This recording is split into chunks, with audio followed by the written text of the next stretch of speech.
Sholawat Fatih adalah sholawat yang agung dan populer dalam dunia Islam. Bahkan pengikut Thariqah Tijaniyah menjadikan sholawat Fatih sebagai zikir yang istimewa dalam Thariqah mereka.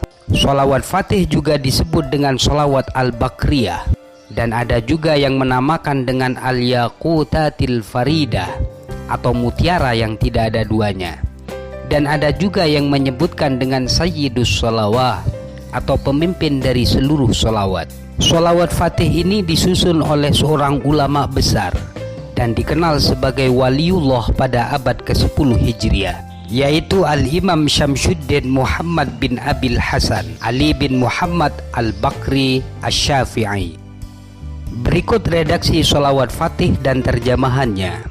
Allahumma sholli ala Sayyidina Muhammadin Al-Fatihi lima uliqa wal khatimi lima sabaqa nasiril haqqi bil haqqi wal hadi ila siratikal mustaqim wa ala alihi wa sahbihi haqqa qadrihi wa miqdarihil azim.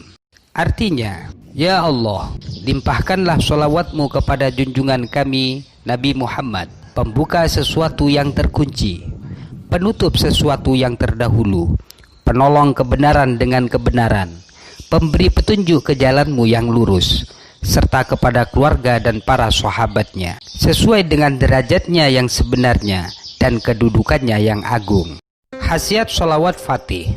Keutamaannya tidak bisa dibatasi dan tidak bisa dianalogikan oleh akal, karena keutamaan yang diberikan oleh Allah tidak bisa dipikirkan oleh akal secerdas apapun. Di antara khasiat-khasiat dari sholawat Fatih adalah sebagai berikut. Tapi sebelumnya, silahkan subscribe terlebih dahulu channel Istifadah Ifadah ini. Insya Allah kami akan rutin mengunggah video-video yang bermanfaat. Khasiat yang pertama, orang yang rutin membaca sholawat Fatih 100 kali setiap hari, maka Allah akan membukakan banyak rahasia dan mengabulkan semua hajat yang luar biasa dan hanya diketahui oleh Allah. Demikian keterangan Syekh Yusuf An-Nabhani dalam kitab Afdhalus Sholawat. Khasiat yang kedua, orang yang rutin membaca sholawat Fatih selama 40 hari, maka ia akan bertaubat dari semua dosa-dosanya. Khasiat yang ketiga, orang yang membacanya 1000 kali pada malam Kamis atau Jumat dan atau malam Senin, maka akan berkumpul bersama Rasulullah SAW.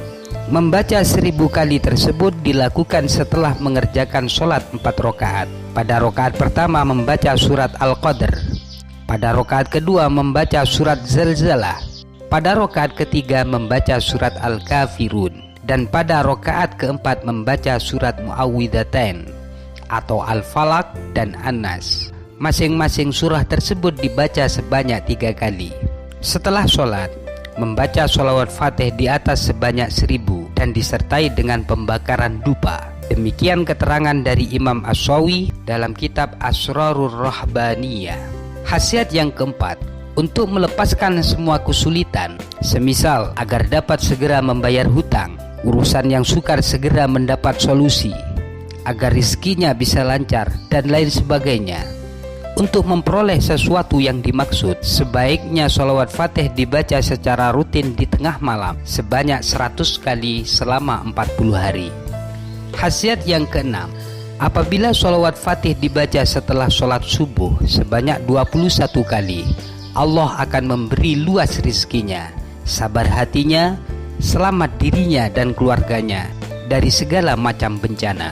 Khasiat yang ketujuh, bila seseorang mengalami kesulitan dalam menerima pelajaran, hendaknya ia membaca sholawat ini sebanyak 11 kali setiap kali selesai melaksanakan sholat fardu, dan 3 kali tiap kali mengikuti pelajaran. Insya Allah pikiran akan cepat menangkap pelajaran. Khasiat yang kedelapan, bila seseorang membaca sholawat ini 7 kali setiap selesai sholat maghrib dan subuh, maka Allah akan senantiasa melindunginya dari gangguan jin. Khasiat yang kesembilan, untuk mengobati anak yang nakal, bacalah sholawat ini sebanyak 100 kali, ditiupkan pada air dan kemudian airnya diminumkan pada anak yang nakal tersebut.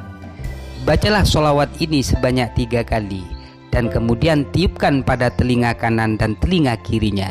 Insya Allah anak itu akan cepat sadar dari kenakalannya.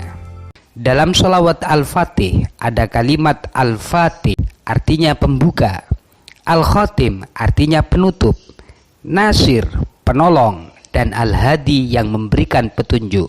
Kesemuanya adalah nama-nama bagi Nabi Muhammad SAW yang melambangkan keagungan beliau yang luar biasa. Semakin agung kepribadian seseorang, maka semakin banyak disematkan kepadanya. Diriwayatkan dari Abi Tufail, Rasulullah SAW bersabda, "Aku memiliki 10 nama menurut Tuhanku. Aku bernama Muhammad, Ahmad, Abul Qasim, Al-Fatih pembuka, Al-Khatim penutup, Al-Mahi penghapus, Al-Aqib terakhir, Al-Hashir pengumpul, Toha dan Yasin." Biografi penyusun sholawat Fatih. Al-Imam Syamsuddin Muhammad bin Abil Hasan Ali bin Muhammad Al-Bakri As-Siddiqi Asy-Syafi'i Al-Asy'ari. Dari segi terah, nasab Al-Bakri bersambung kepada khalifah pertama, yaitu Abu Bakar As-Siddiq. Oleh karenanya, nisbat beliau menggunakan Al-Bakri As-Siddiqi. Al-Bakri dilahirkan pada tahun 930 Hijriah atau 1524 Masehi. Al-Bakri sangat dikenal kedalaman ilmunya. Ayahnya juga seorang ulama besar yang dikenal kedalaman ilmunya dengan menyandang gelar Syekhul Islam, suatu gelar yang hanya disematkan kepada ulama-ulama tertentu. Ketika ayahnya menjelang wafat, beliau mengumpulkan murid-muridnya yang rata-rata menjadi ulama besar dan memiliki keilmuan yang mendalam. Beliau berpesan kepada mereka bahwa yang akan menggantinya mengajar kepada mereka adalah putra beliau, Abul Makarim Al-Bakri. Pada waktu itu sang anak masih berumur 21 tahun. Setelah Abul Hasan Al-Bakri wafat, sebagian pembesar murid beliau ada yang menggantikannya mengajar di Jami'ul Azhar karena berasumsi bahwa putra gurunya belum layak menduduki posisi ayahnya mengajar, sebab usianya yang masih relatif muda. Di samping itu, selama ini Abul Makarim Al-Bakri belum pernah kelihatan menekuni ilmu yang menjadikannya layak menggantikan sang ayah yang mencari derajat tinggi dalam setiap ilmu pengetahuan. Akhirnya dibuat keputusan bahwa Abul Makarim akan mengadakan majelis perkuliahan yang dihadiri oleh mayoritas ulama Mesir dari berbagai mazhab.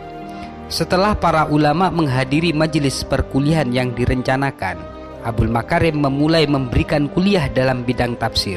Dalam kesempatan tersebut, beliau menguraikan berbagai macam ilmu pengetahuan yang berkaitan dengan ayat yang dijelaskan, yang menyebabkan para ulama yang hadir di tempat itu kagum luar biasa.